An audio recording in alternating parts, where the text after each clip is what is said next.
bukti yang narkoba. Satuan Reserse dan Narkoba Polres Aceh Barat berhasil menangkap sebanyak 8 pelaku penyalahgunaan narkotika dan mengamankan sejumlah barang bukti dalam operasi Antik Selawah.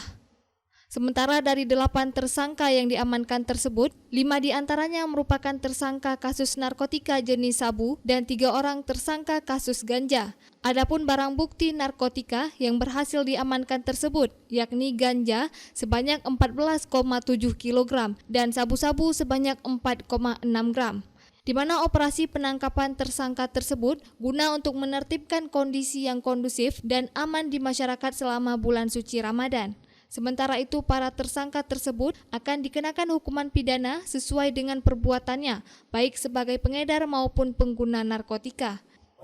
Laporan polisi tersebut ada 4 terkait dengan masalah penangkapan ganja dengan seberat 14,7 kg dan sabu sebanyak 2 laporan polisi dengan berat kurang lebih 4 gram.